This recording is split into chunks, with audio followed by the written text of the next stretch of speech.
ဟုတ်ပါပြီကျွန်တော်တို့ပထမဆုံးအနေနဲ့ဝန်ဆောင်မှုဝန်ထမ်းရာထူးများကိုလေ့လာကြည့်အောင်အင်္ဂလိပ်လိုကြတော့ service top position ဒါမှမဟုတ် front of house ဆိုပြီးမှပေါ့နော်ကျွန်တော်တို့အခေါ်များပါတယ်ဝန်ဆောင်မှုဝန်ထမ်းရာထူးများဒီအေဂျင်များနဲ့တရိုက်ထိတွေ့ဆက်ဆံရပြီးစားတော့ဆိုင်တော့မဟုတ် cafe area တစ်ခုလုံးရဲ့ပေါ့နော်လေပတ်မှုကိုစီမံခန့်ခွဲတဲ့သူများဖြစ်ကြပါတယ်တဲ့ဆိုတော့စားတော့ဆိုင်တစ်ဆိုင်ရဲ့ပေါ့နော်ဒီဝန်ဆောင်မှုမကပါဘူးစားတော့ဆိုင်ရဲ့လေပတ်မှုကိုလည်းသူတို့ဘက်ကနေပြီးမှခိုင်သွေးရတာဖြစ်ပါတယ်ပထမဆုံးအနေနဲ့ F&B manager restaurant manager ကျွန်တော်မြန်မာလို့ F&B manager စားတော့ဆိုင် manager ရဲ့အဓိကတာဝန်တွေကပါလဲဆိုတော့စားတော့ဆိုင်ဒါမှမဟုတ် cafe area တစ်ခုလုံးရဲ့လေပတ်မှုဝန်ဆောင်မှုစံနှုန်းငွေရေးကြေးရေးစီမံခန့်ခွဲမှုဝန်ထမ်းကြီးကြပ်မှုအလုံးကိုသူအနေနဲ့တာဝန်ယူရတာဖြစ်ပါတယ်ဆိုလိုတာက site တစ် site ရဲ့ပေါ့နော်အဓိကတာဝန်ကျွန်တော်တို့ခေါင်းလို့ပြောရမှာပါနော်ကတော့ manager ကတစ်ဆိုင်တာဖြစ်ပါတယ် manager ဘက်ကနေပြီးမှစီမံခန့်ခွဲရတာဖြစ်ပါတယ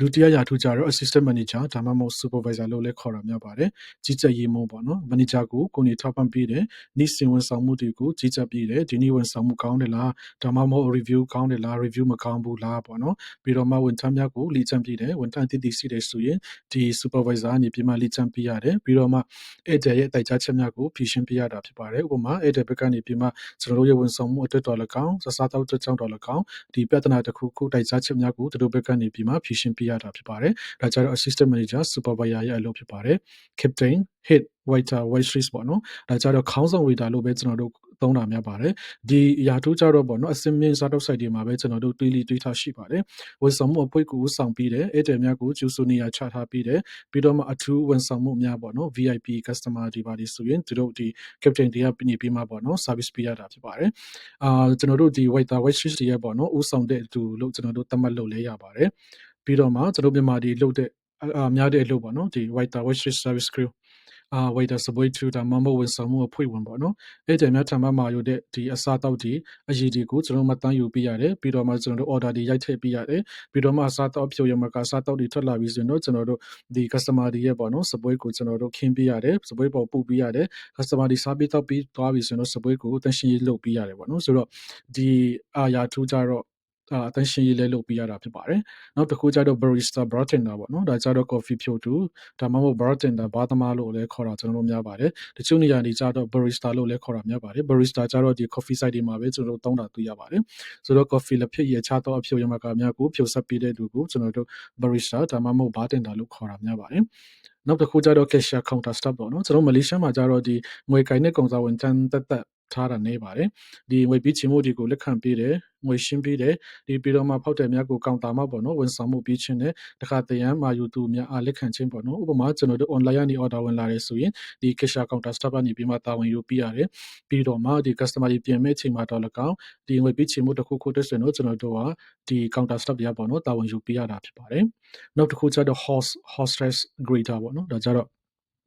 အဲ့ကျူလုံးလဲတောင်းတာများပါတယ်အဲ့ကျူများကဒီကျူစုနှုတ်ဆက်ချင်းတွေလုပ်ပေးရတယ်နေရာချထားပြီးချင်းတွေလုပ်ပေးရတယ်ဥပမာကျွန်တော်တို့ဆိုင်ရလူတွေတန်းစီနေတယ်ဆိုရင်ဘယ်နာရီထိဆောင်ပေးရမလဲဘယ်နှမိနစ်ဆောင်ရမလဲဆိုတာဒီကိုသူတို့ဘက်ကနေပြီးမှပေါ့နော်ဆိုင်ရဲ့အခြေအနေကိုကြည့်ပြီးမှပေါ့နော်ဒီ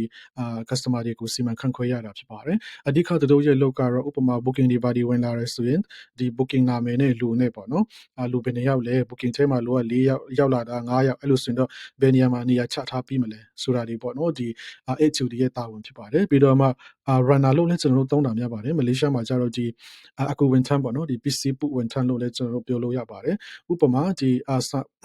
ဒီ kitchen backup ပေါ့နော်စပူဆောင်ဘက်ကနေပြင်မှာထွက်လာတဲ့ဟင်းပွဲတွေကိုသူတို့ကဒီ waiter ဒီပုလို့ရတဲ့နေရာအထိပေါ့နော်သူတို့ကဟင်းပွဲတွေကိုပုပြီးတယ်ပြီးတော့မှ waiter ဒီရဲ့ပေါ့နော်ရှင်းပီတာအနည်းအကြီးပကံတွေကိုသူတို့ကအိမ်နောက်ဖြစ်ကိုပုပြီးတယ်ဆိုတော့ဒီသူတို့ရဲ့လောက်ကြတော့ပေါ့နော်ဒီထွက်လာတဲ့ပွဲတွေကိုအရှိကိုပုပြီးတယ်အရှိကနေပြီးမှပေါ့နော်ဒီပြီးသားပကံဒီတန်ရှင်းရေးလောက်ရမယ့်ဟာတွေကိုအနောက်ကိုပုပြီးတယ်ဆိုတော့သူတို့ရဲ့တာဝန်ကြတော့ PC ပုဝန်ထမ်းလို့လည်းကျွန်တော်တို့ပြောလို့ရပါတယ်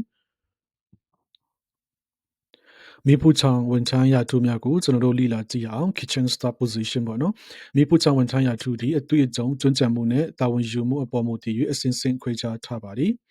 ဆိုလိုတာကအရှိကပေါ့နော်ဒီဝန်ထမ်းရာထူးနဲ့မတူဘဲနဲ့ကျွန်တော်တို့ဒီ support ဆောင်မှာကြတော့အတွေ့အကြုံကျွမ်းကျင်တဲ့ဒီအလုပ်ဒါမှမဟုတ်တာဝန်ယူနိုင်တဲ့အလုပ်ပေါ်မူတည်ပြီးမှသူတို့အစဉ်စဉ်ခွဲခြားပြီးမှပေါ့နော်ဒီဝန်ထမ်းတွေကိုခန့်အပ်ထားတာဖြစ်ပါတယ်ပထမဆုံးတော့ executive chief decreasing လို့လည်းကျွန်တော်တို့တောင်းတာများတယ်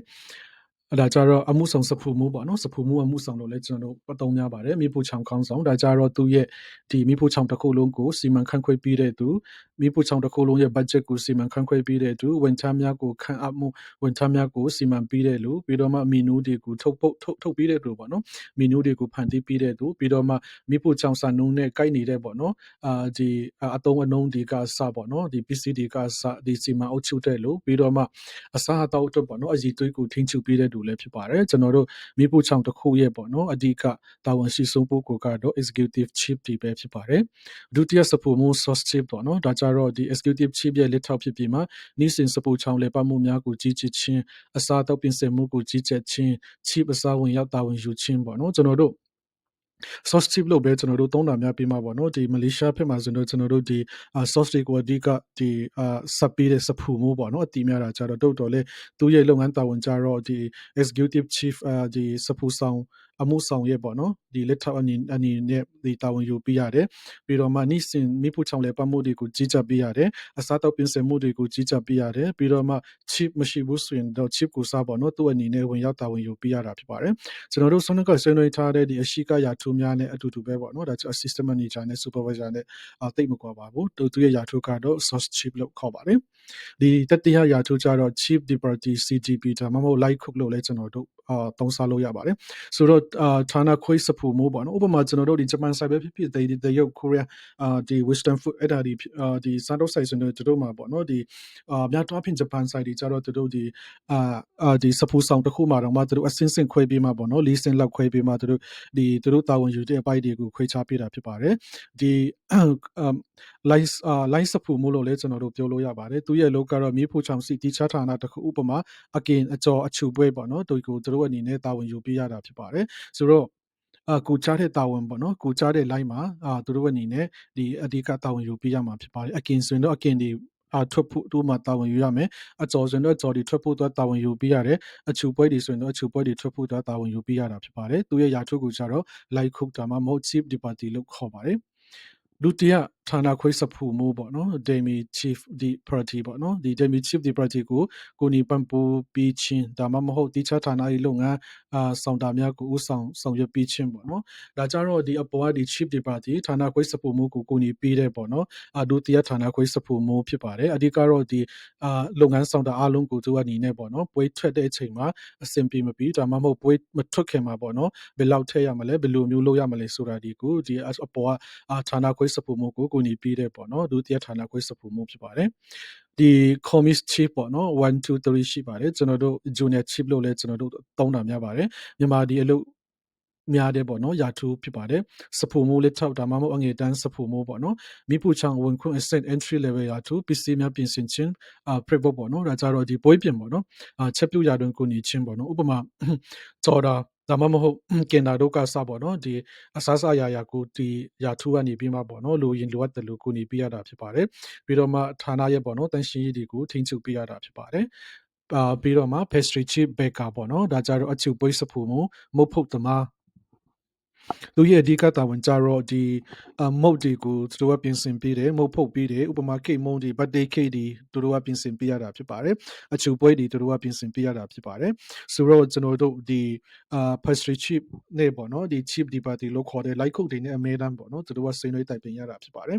ဒီစားတောက်ဆိုင်ကြီးဒီမှာလုပ်တယ်ဆိုတော့ပေါ့နော်သူတို့ကဒီလိုမျိုးအစင်းစင်ခွဲပြီးမှပေါ့နော်စားတောက်ဆိုင်ရဲ့မြေပုံချံကိုသူတို့ကစီမံရတာဖြစ်ပါတယ်ရာထူးလည်းမတူဘူးလုပ်ငန်းလည်းမတူဘူးလက်စာလည်းမတူပါဘူးเนาะပြီးတော့မှကျွန်တော်တို့မြန်မာဒီလောက်တ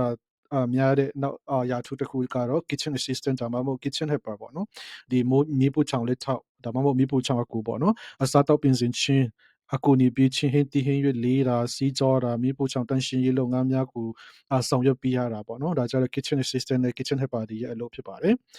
နောက်ဆုံးကြတော့ steward ဒါမှမဟုတ် dish washer ကြတော့ဒီပကံစီးသမားတွေတန်ရှင်းရေးသမားတွေပေါ့နော်ဒီပ